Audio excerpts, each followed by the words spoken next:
This is the K1C 3D printer from Creality. It is an upgraded version of the original K1, and that C in the name stands for carbon fibre, because this printer has an upgraded extruder and hot end, which means it now can print abrasive filaments. Alongside that though, Creality have made a number of other changes that fix many of the issues that people have had on their original K1, and really things that make this the printer we all wish that the K1 would have been. Now today I'm going to walk you through its features and capabilities. I'm going to explain what has changed between this and the original K1. I'll show you what it can actually do with regards to printing on standard filaments as well as these carbon fibres, and then at the end I'm going to share with you my thoughts. Now just to be clear, Creality did reach out and send me this printer over to review for free. However, they have not paid me to make this video. They have had no input into this video's editorial content, and as always, my thoughts are entirely my own. Anyway, let's get on with it and let's take a look at what this new K1C is all about. The K1C is externally identical to the K1, coming in at 355 by 355 by 482 millimeters. The overall external construction is exactly the same, so we have a glass front door, plastic side panels, as well as a plastic removable lid. The back is made again of a plastic panel and features a built-in filament holder as well as a filament runout sensor. Like the original K1, it features a build volume of 220 by 220 by 250 and has a sprung removable magnetic build plate. Something new for the K1C though is that they've now built in an integrated nozzle cleaning pad. The biggest changes on the K1C are found in the extruder, because it now features an all-metal gear set as well as a new tri-metal hot end. The overall main running gear and gantry on this printer is largely the same. It is still Core XY, still steel rods and bearings, although they have made a few tweaks here and there, which I will highlight later on. In the end, it is still capable of printing up to 600 millimeters a second, accelerations are the same, and the overall main spec of the printer is the same, apart from that all-new metal extruder and hot end. Looking around the rest of the printer, we still have that 4.3-inch colour touchscreen that gives you the main controls and functionality for the printer, the built-in auxiliary cooling fan, as well as the built-in exhaust fan on the back. However, with the K1C, they have now included this little carbon push-on filter that goes onto the back just to help remove unwanted smells.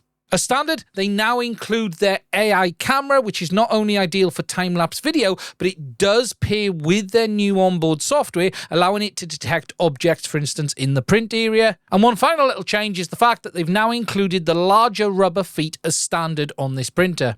When you get the printer, you'll find it comes in this rather large box, and when you open the lid, you'll find everything held in place with foam packaging. Just be careful as you're unboxing the printer. Creality do have a habit of hiding things amongst the foam, so do make sure you have a good rummage around. It's also worth looking in the box as well, because I did find an additional build plate in the bottom of mine. The printer does come largely assembled, although there are a few things you need to do. First of all, you're going to need to remove the copious amounts of packaging that hold the door closed and the packaging on the sides of the plastic panels.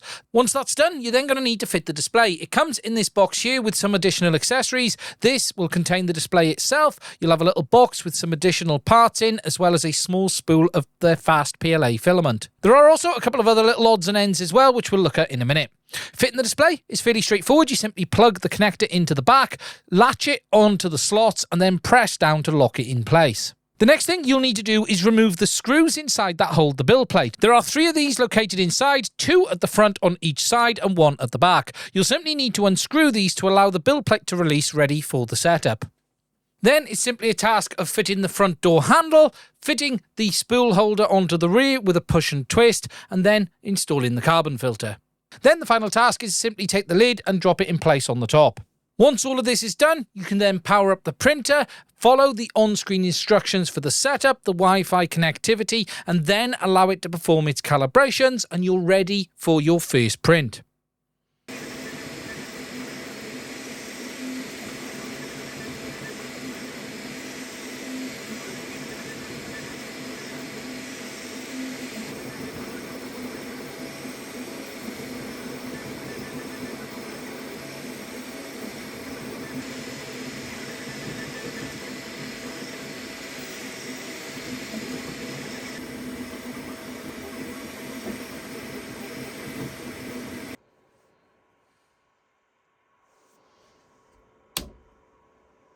Now, as I've said, this is an upgraded version of the K1, so it's the same chassis, still capable of printing up to 600mm a second, up to 300 degrees temperature on the hot end, and 100 degrees on the bed.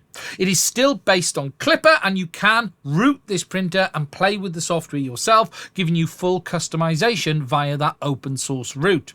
The big changes on this printer are largely under the hood and in the areas you can't see. There are some little changes that are very visible, like that new metal plate on the front of the bed and obviously that AI camera. The bigger changes, though, are less obvious to visually see. For instance, we now have that all-metal extruder. It has been completely redesigned, and it's also going to be compatible with those more abrasive, difficult filaments like carbon fiber. There is a new tri-metal, what they're calling unicorn hot end, which is a steel-tipped copper nozzle with a built-in titanium alloy heat break, and this is easily swappable on this model as well. There is also a number of less obvious changes to the main running gear, and whilst it's still got metal rods, bearings, and there's nothing like carbon fiber here, they have reduced the size of the pulleys on the two-stepper motors at the back and tweaked the alignment of the belts, and this should help improve the overall VFA performance on this printer, and we'll talk about the likes of ringing and ghosting a little bit more later on. One of the nice features about this printer is that it does have that nice color touchscreen. It gives you all of the main functionality, and whilst you can't do everything here,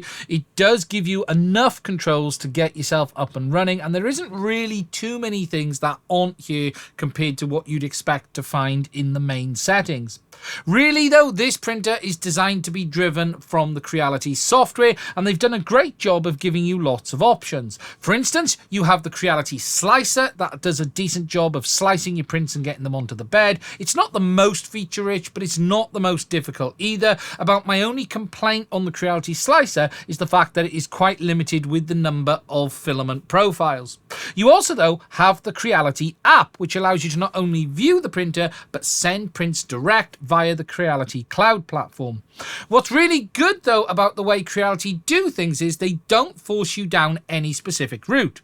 This printer with its built-in Wi-Fi allows you to print via the Creality cloud, but also via your local network as well. When printing via the Creality slicer, you can choose whether you wish to send your file to the cloud or send it directly to the printer via local LAN printing and avoid sending it to Creality at all. You do also have that USB port on the front as well, so you can choose to keep the printer offline if you wanted to and upload your prints direct. There is also the web interface for this printer. You simply type in its IP address on your browser and you'll then gain access to the web view. You can look at your camera, the settings, and again, it gives you all of the control that you'd expect to find in a Clipper-based printer. On top of that, as I have mentioned already, this printer is based on Clipper and it is a Creality modified version. However, they do allow for full routing on this printer that allows you to completely free it from Creality's hands and modify the software yourself.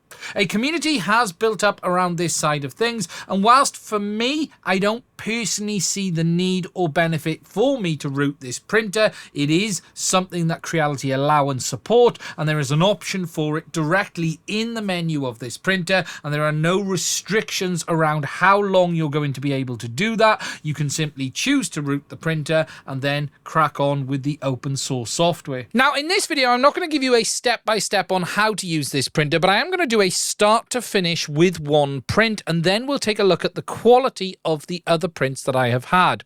Now, in this one, we're going to use this Rose print that I have. This is a nice test print. You do it in VAS mode, and it gives a nice indication of the printer's capability and quality, and it's also just one of my favorite test prints. Now, I've got it on the bed. The first thing we're going to need to do is select the filament. Now, we're going to do this one a little bit different. We're going to do it in PLA CF. Now, as I mentioned earlier, one of my complaints on this printer is the fact that there aren't that many profiles in the slicer, but it does have all of the basics, and it does have a generic PLA CF available as well. So you can see it there, PLA CF 1.75.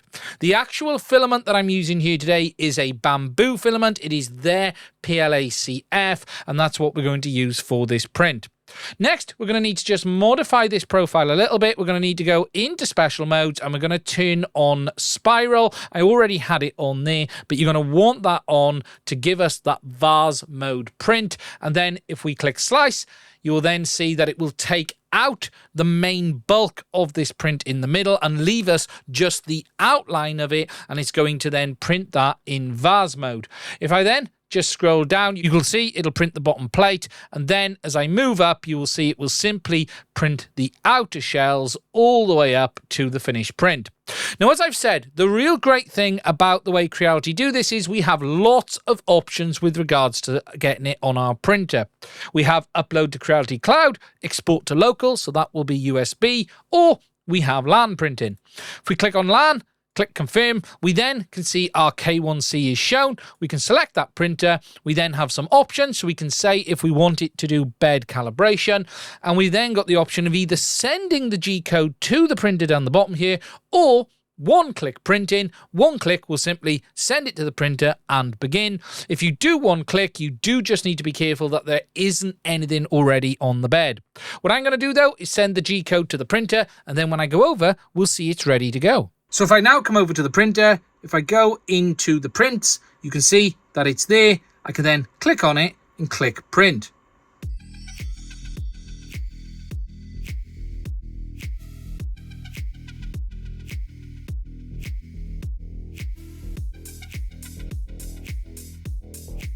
Now, the next thing I want to do is walk you through the results of my print test. We're going to take a look at some PLA as well as carbon fibre filaments, and then we will move over to the flexibles. So, looking at some PLA prints first of all. Now, I'm going to put B-roll up as I'm going through this to just give you a closer look at some of these because it's really hard to show it under the light. This was the very first print I did. This is done with the PLA they include. You can see there in the bottom, we got a bit of black off whatever they use at the factory to actually test these printers. I've seen this before on the Crealities. They clearly do a test print on usually black filament, and that can come out in the bottom of your first print, especially on their fast white because it is semi-translucent. Now overall it's come out quite nice. There is a few issues around the bow area here, but it is very minimal overall. I have to say the benchy does look very tidy, but this filament is very hard to really give any opinions on. Now, I did print a red one on, again, this is their super fast PLA. Going to be hard to show you it under the camera.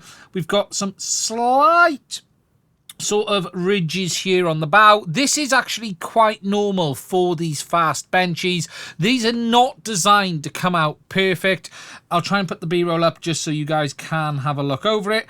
Overall, the bottom looks good. It is a little squished in, but there was a brim on this one where there wasn't on this one. So there is a little bit of elephant's foot on the bottom there, but nothing terrible.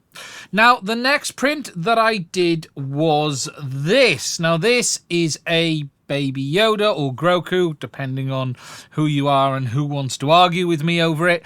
Again, I did this in the Creality White PLA. I'm going to need to remove the supports. I left them on to this point. Again, you can still see a little bit of black coming through here and there in the base. It takes a bit of time to actually get all of the old filament out of the nozzles on this. I think I did this one and then straight away I did this one. But the bottom layer is fairly good. No complaints, no issues. There's a little mark there, but I didn't clean the bottom plate before printing, but there's no real gaps in the filament. Let me just try and show you that. And again, it looks okay around the supports as well. So what we're going to do is get the supports off this live because they need to come off, and I can then show you how easily they do remove from the print. Wow, they are quite strong, I will say that. They are either side of the ears. There we go. That one came off nice and easily. Then that gives us an idea of how the overhangs look. Bottom of the ears are really nice. That is really quite clean. No complaints there at all. We'll then start looking at this front. Now, we're going to be careful with this side. I always break the hand on this side, so I'm going to do that one last. We've then got our fingers on this side here. So what we're going to do is, again, carefully... It can be better to cut away the supports, and it's because this was done probably 2 weeks ago now. This one, I've just left it here. Obviously, the filament is completely hardened now. There we go. Moving away from that hand. There we go. Fingers have printed absolutely perfectly, looking good. Overhangs are clean. Happy with that. Now, this is the one I always struggle with. We always break a finger on this one. Every time I try to do this one, I tend to break a finger. So we're going to take it slowly and see what we can achieve. Even when using tree supports on this one, I tend to have some problems. I'm going to cut in.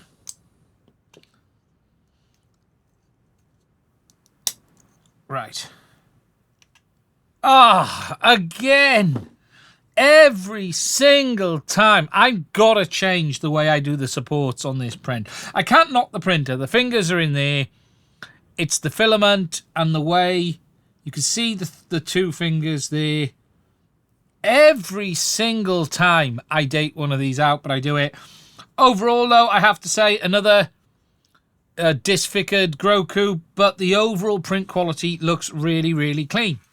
Now, the next print we did was this. Now, this is in Sparkle PLA. This is actually Prusament.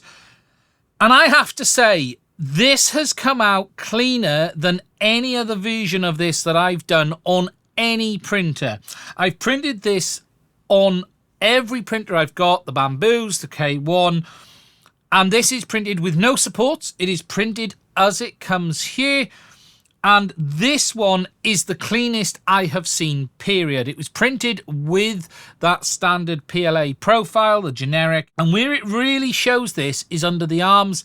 The overhangs are just perfect. There's no issues at all. I do print it with a brim and I tend to leave a bit on. I need to clean that up. That's nothing to do with the printing. That's just me. But the areas on this where it would usually struggle is under these arms here. And I have to say, this has come out just incredible. The best one that I have had. Now, the next two prints will be familiar. We have a test print as well as our Spaceman. Unfortunately, though, this one failed. It wasn't actually a fault of the printer. When I printed this one, and I'll put the time lapse up on the screen, I didn't use a brim. And the print came loose at that point there on the bed, which obviously caused it to fail. However, don't worry, I have done another one. And this one was with a brim, and this one was successful. That's why you can see a little whiteness around the foot down there, because I have removed the brim off it now. Overall, it's come out really quite clean. Quite hard to show you it under this light. So I'm going to spend some time doing some B-roll on these in a minute. And again, looks fairly good. No complaints whatsoever. All of the detail has come out quite tidy. Again, there are always little imperfections that you can pick up on, but overall I'm really pleased with the end results. Now, with regards to the printing clearance test, the 0.35 is absolutely fine, the 0.3 is fine, the 0.25 is absolutely fine, but the 0.20, the 0.20 is locked up, as is the 15 and 10. If I just put a bit of pressure on the 20, no, I can't release it. This was obviously printed at 0.20 layer height, just to show you the bottom of the print there. Overall, it's come out very nice. But yeah, just from a tolerance test, yeah, he's just tight. There's just, I could probably break it free if I forced it. But yeah, going to struggle on that one. Now, the final one I want to show you was what we started this segment with, and that was that print. And this is that PLA carbon fiber rose. Now, this is just sucking up all of the light here in the workshop. It has come out stunning. Little issue on the first layer. I did notice that when it was laying down. It didn't quite get 100% there on the first layer. However, the overall print has come out beautiful. Again, put B-roll up so you guys can see it. Very, very minimal ringing here. But this has just come out absolutely stunning in that PLA carbon fiber filament. Just if you wanted a black rose, it has come out. Just it's one of my favorite prints, this, it really is. And yeah, it's come out absolutely fantastic. What's really great about these carbon fiber filaments as well is it just hides the layers. This was printed at 0.20, and you just cannot see you can just see them down there at the bottom, right, where it starts, and then the rest of it, you just can't see it. You really can't. There's just nothing to see there at all the way up. And even when you look on the inside, it's got like that silky look to it. Absolutely fantastic. Now, obviously, as I predominantly talk about FPV, we need to talk about TPU. Now, what we're going to do is a quick test print just to make sure that it behaves as expected. For this, we're going to use some blue TPU. We're going to need tree supports on this one as well. We're going to select the generic TPU profile. We're going to go in. We're going to make sure that we've got the spiral outer contour mode turned off. We're going to want to enable supports, and what we're going to want to do is use tree support, probably tree strong, and we're going to take a look at how that looks before we adjust anything else, just to see what kind of outcome that gives. That looks pretty good, if I'm honest. I think that should do what we want it to do. So about the only thing I will adjust is I want to just add a little bit more to the infill just to step it up a little bit. I'm going to go to 25%. That way it will just make the GoPro bracket around here a little bit stiffer, and this area around here a little bit stiffer as well. That way it's not going to flop around too much in use. And then if we just take a look at the slice, overall, that looks nice and tidy. It says that's going to take 1 hour and 57 to print. So let's get it going. Okay, now this is the result of my first print. It's not complete because I stopped it. Now, as you can see, it looks pretty horrible. Lots of stringing. The supports are stuck way too hard to the print. This is Overture TPU. It isn't wet. I've dried it. It's brand new, in fact, and I've used it on another printer without issues. So it seems the typical profile that Creality are installing for TPU, the generic one, doesn't seem to like this TPU at all. I'm not that surprised, if I'm honest. I have had issues with generic TPU profiles on pretty much most printers, and I always end up tweaking them. So that's what I'm going to do here. I'm going to go away, have a play, and then I'll come back and share with you my final results.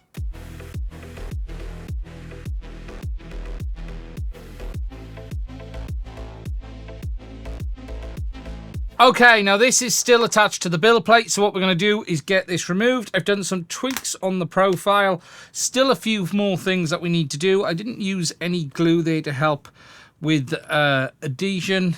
We didn't put anything on to help getting it off either. So, overall, the prints come out okay. The actual print quality is decent. There is stringing, as you can see, especially around the tree supports. Pretty horrible tree supports, in fact. Now, let me just compare this a second to a print on the Bambu A1 Mini. This is the same TPU, the same file, obviously done on different slicers. What you can see is that the Bambu print is cleaner overall. This is still a tweaked profile for the A1 Mini. I'm going to be talking about these things in a separate video fairly soon, specifically printing TPU, and that's why I don't want to remove this one off the bed yet. However, you can see there that the Mini has just done a bit of a tidier job, although I will say the print is actually clean. It's mostly the tree supports that's a mess on this compared to, say, what we had on the Bambu. Let me just put them side by side. There you go. So there's definitely more work to be done. Possibly a cooling issue, which I need to do a bit more investigation on. Now, with regards to getting these supports off, I've not tried it yet, so let's give it a try. Removing supports on TPU can be one of two things. It can either be really nice and easy, or it can be horrific.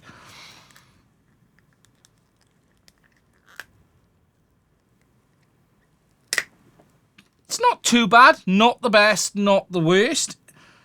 If we now try and get it off around the GoPro mount, because that is a key area. I might need to actually get a pair of pliers on this. Let's just see. Let's get the snips involved. There we go. We'll then get to see how the layers look where the TPU has supported. Let's cut that off. There we go. We've got that out. A lot of the imperfections are actually on the surface. It's definitely not the cleanest print I've had in TPU, but it's also not the worst. The supported area has come out okay. We've got obviously still some TPU. It's definitely a little bit of work that needs to be done. So what I'm going to do is just spend a couple of minutes going over this, and then we'll have a look at the final result. Okay, so there's the final print. Now, I could clean this up with the heat gun, actually, which would sort out most of the issues, but I haven't done that here. I wanted to show you what it come out like. Not 100%, certainly a functional part. No issues with using this on a build if I was going to, but there is definitely tweaking needed on the TPU profile with this Overture TPU. I'm going to do some more testing and cover it more in the future. There's definitely some tweaks needing with regards to its performance with these flexibles.